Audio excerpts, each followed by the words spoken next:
Good evening and welcome to Chasing the Facts. I'm your host, Sam Chase, and with us this evening is Christine Clancy, Chelmsford's Director of Department of Public Works Operations. I know that's not your exact title, but that's what you do, right? Is that close enough? Yes, close okay. enough. All right. So thank you for having me on the show today. Well, we've been on once before. This is your second time, and you've been with the town now, what, a little over 2 years? Just over 2 years. Just over 2 years. So I think it was time to have you back and get an update as to what's going on in the DPW world. So can we take just a minute and give us a little bit of a snapshot of your background, and then we'll get into the discussion. Sure. So I have a civil engineering background, 18 years since having that degree. I started in the consulting field, working a lot on urban infrastructure, sewer separation, working for municipalities, but as a consultant. In 2018, there was an opportunity in Lowell as a city engineer. So I began moving to the municipal side directly. That was in Lowell, 2018. Through that, I became the DPW commissioner in Lowell.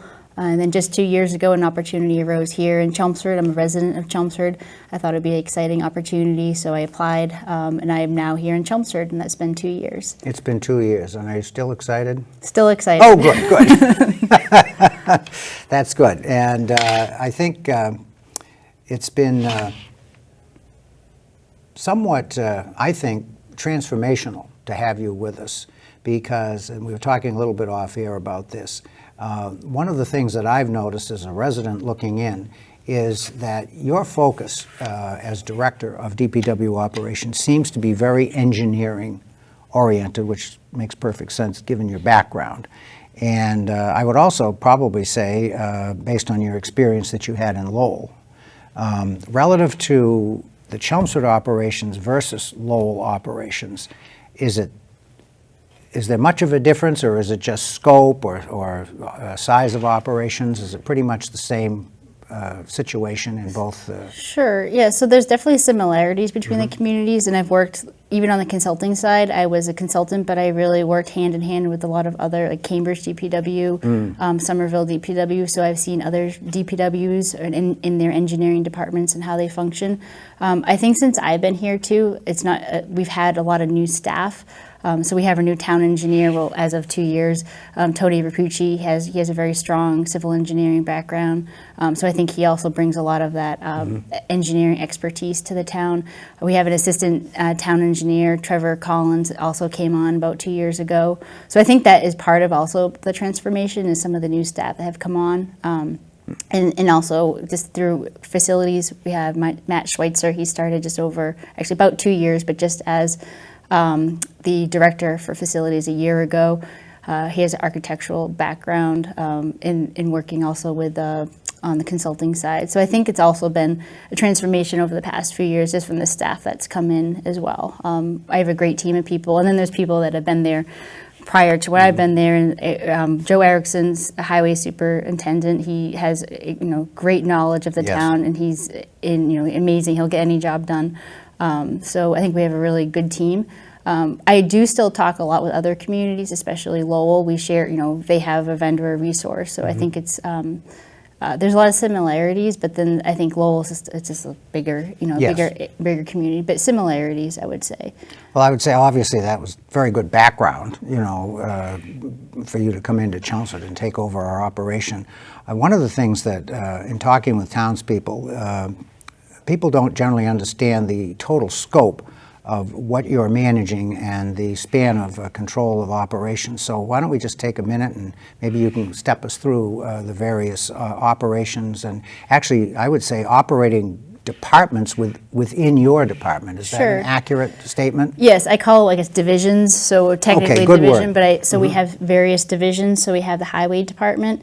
They do the snow and ice in the winter, the management of all the roadways and sidewalks. So we have 190 miles of roadway, 46 and a half miles of sidewalk. So they also do the brush cutting, coordinating with trees. So they have, that's that department. And potholes. Right now we're still, unfortunately, in pothole season. Favorite New England topic. We have unfortunately, a long list, but we do potholes all year long. Then we have the engineering department that really is that support structure to all technical aspects, I would say, of the DPW, but particularly working with the highway department to really implement the roadway and pavement management program. But also they're working with stormwater, they're working with sewer, so they're like that technical backbone, I guess, of the DPW. And then we have sewer and stormwater. Those are both enterprises, so they really self-funded. Sewer, I think we might have one of the largest amount of pumping stations in the state. We have 41 pumping stations. All of that flows to the Lowell wastewater treatment plant. So with the pumping stations, it's a lot of maintenance. They're checked daily. So we have a staff with the sewer department to maintain and monitor the stations, and also the infrastructure, CCTVing pipes. Right now we're looking for, we'll probably talk about sewer capacity, but we're inspecting the pipes and the manholes in town. Can we still say manholes? Is that allowed? That is allowed, yes. So that is the correct terminology. And then we have the stormwater. That is the newest division, going back, I think 2019 might have been the first year. And it's really because of the additional requirements from the state at the state level, particularly, but federal too, on the MS4 permitting requirements. And so we have to do the street sweeping, annual cleaning of catch basins, inspecting our outfalls, our culverts, our pipes. So that really does require a whole separate division. So we have that. And then two other divisions are facilities. Facilities, we have 28 buildings in town, including the 8 schools that we have. So, and then we have the libraries, the senior center, the town offices. So all 28 buildings, making sure that we keep up with the maintenance, and also implementation of new capital improvement projects in those facilities. Facilities is also in charge of the playgrounds and the grounds. We have 14 playgrounds across town. And 70 acres of grounds that we have to mow and maintain. So it's a lot to maintain in that division. And then lastly, we have, I guess it's not really a group of people, we just have a sustainability manager, but he manages the solid waste and recycling department. And that is a very critical service to the town.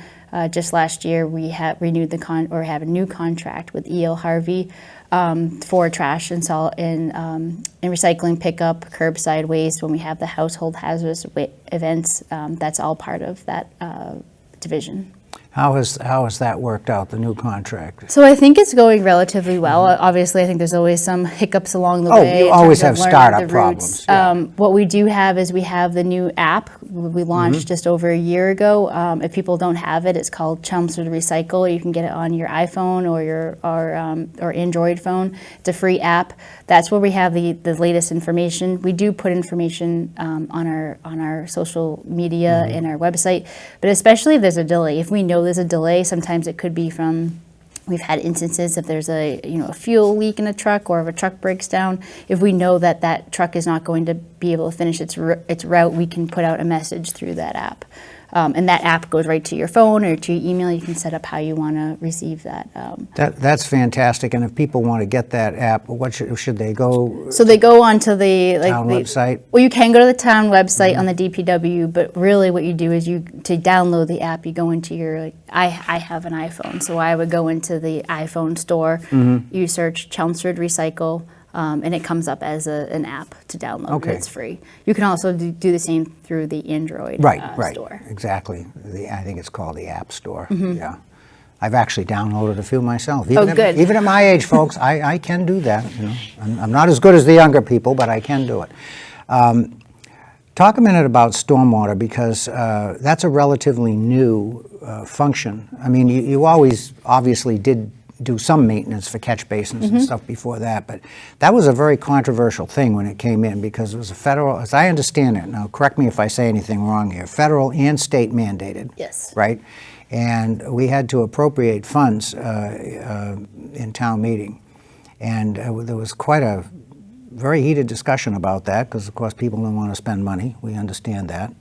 And there were those who felt that probably the federal government at the time, given the administration that was in Washington, they felt that, they probably won't make us do it. And I thought to myself, I'm no expert and I'm certainly no engineer, but a large part of my work responsibility was reading federal regulations And my thing was, fellas, if you think they're not serious about this, I don't care who the president is, and I really don't care who's in Congress at this point. This is going to happen, okay? And I thought it was very short-sighted to have that discussion. And what they wound up doing was they divided the baby. So they said, okay, for the first year, we'll fund half the operation, and we'll do it that way. Well, it worked, I guess, because it got us to where we needed to be. But I guess my point is there was a lot of controversy, but I have heard almost no complaining or pushback from the public because of the stormwater operations. And my own observation is, I look at just my street. Now, the catch basins are cleaned, what, 4 times a year?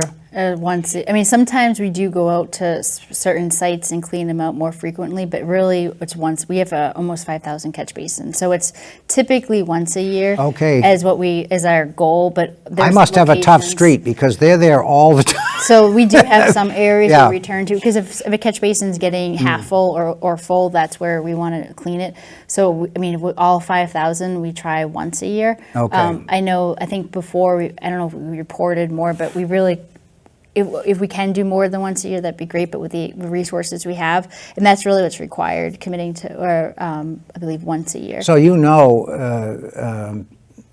the hot spots, so if it does require more than one cleaning, that's where you're going to go. Yeah, we do go, so we Okay. have like the latest report, and sometimes people report to us too.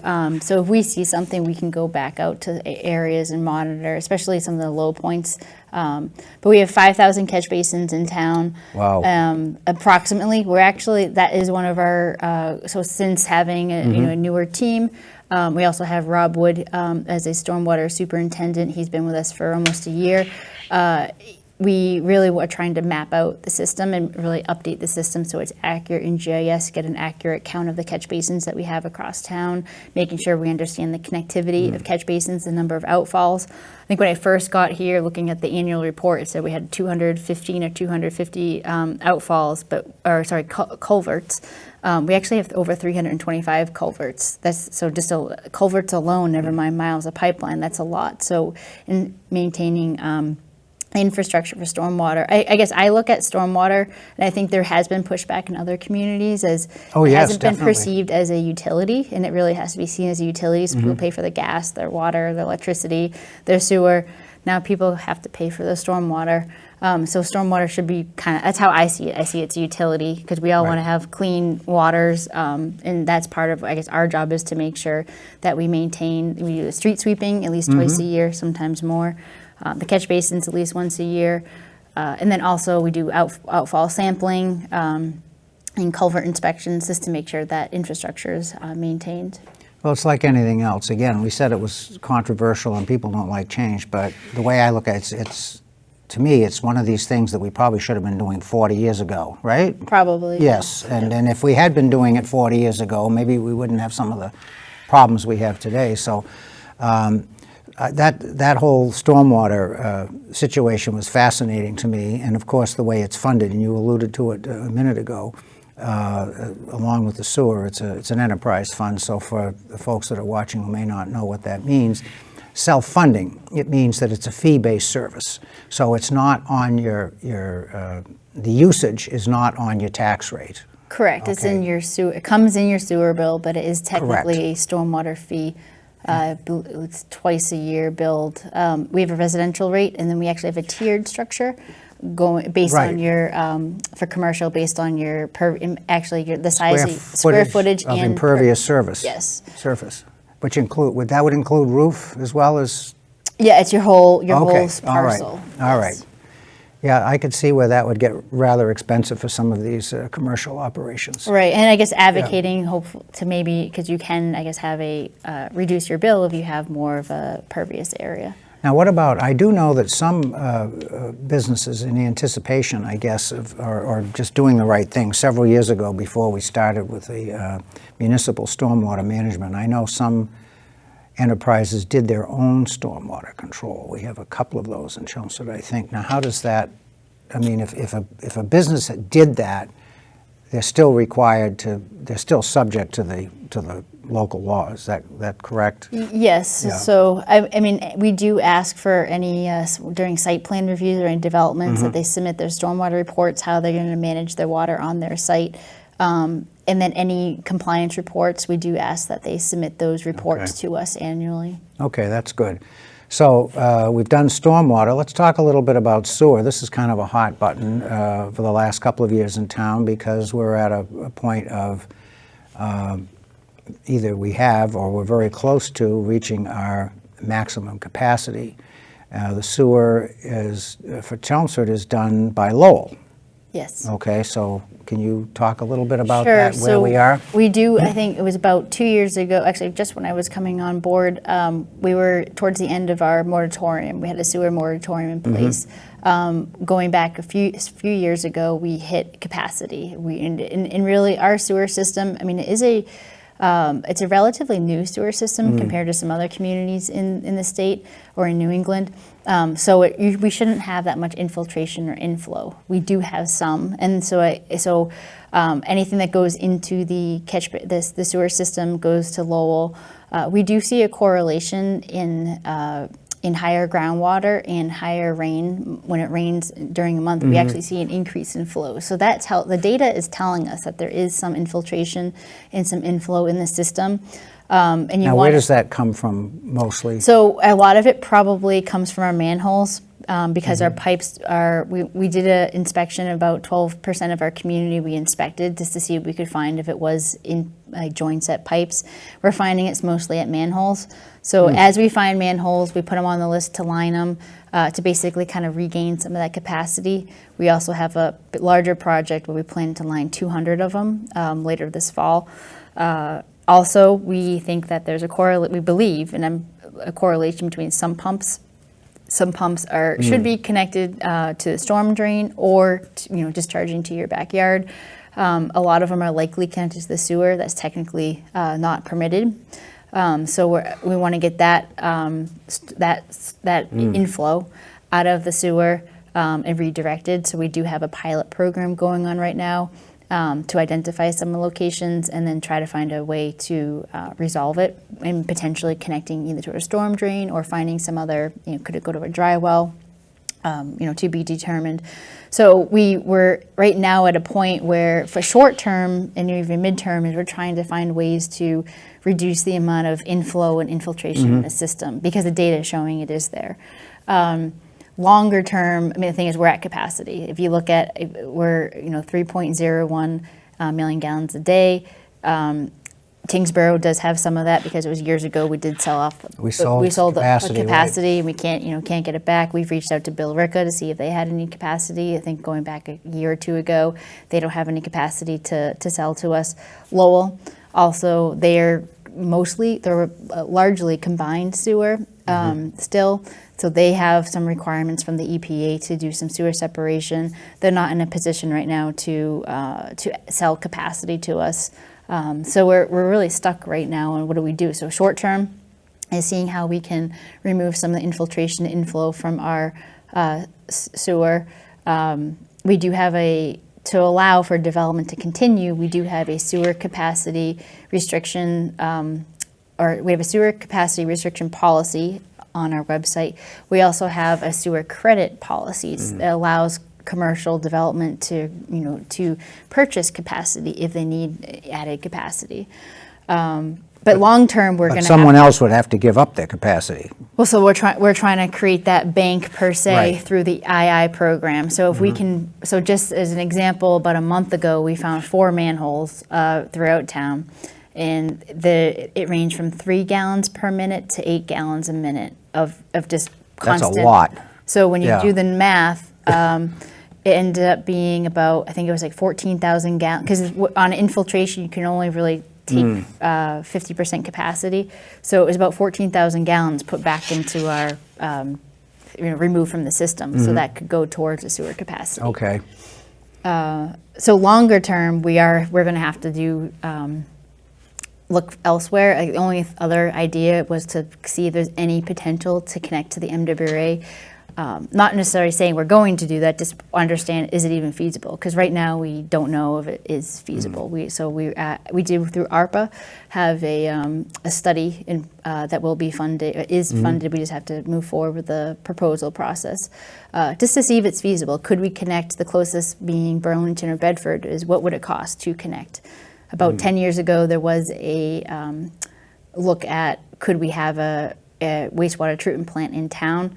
Unfortunately, that isn't really viable. The locations are near residential areas. You also can't have a new outfall to the Merrimack River. So we do need to look long term, and I think the answer, I don't want to say it is MWA, but that's just the next step we're looking.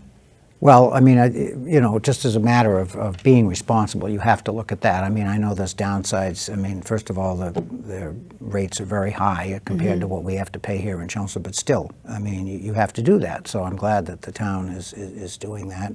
And then we're going back, I mean, it's hard to believe, but we're going back to septic systems in some cases. Sure. Now, are there any constraints or parameters on doing a septic system other than normal percolation tests?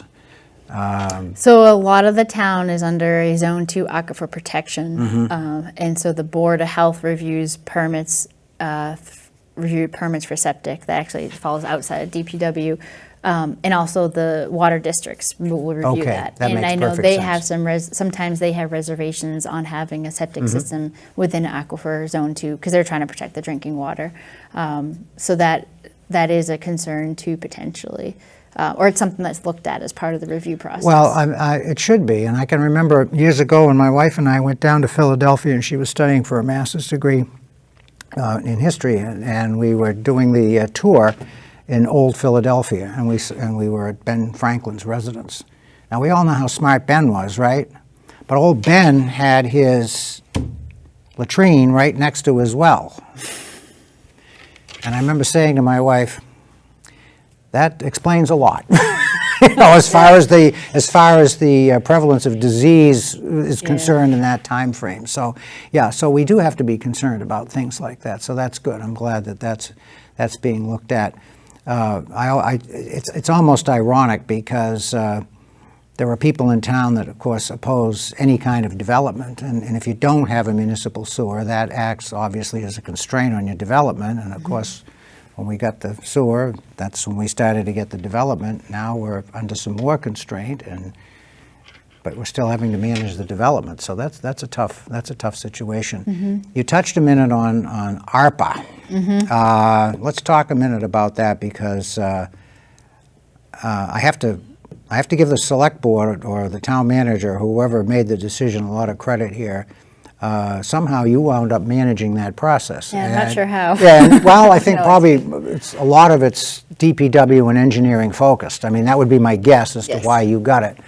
But you do an excellent job. I sit there at the selectmen's meetings, and I'm very interested in your presentations. And one of the things that I've noticed, as opposed to what some other towns and cities have done, it looks to me like almost all of the ARPA allocations are for capital type projects or one-time expense type projects. We're not taking ARPA funds and hiring a bunch of people and then wondering how we're going to pay for those salaries 3 years from now when the funds run out. I mean, am I correct in making that statement? Yeah, so I think there was maybe phases of, so I think initially ARPA was looked at as an opportunity to provide some HVAC improvements in our buildings, especially when the onset of ARPA, that's when people were, COVID was still prevalent. And the use was more restricted at that point. And it was more restricted. So you can see that we have $10.6 million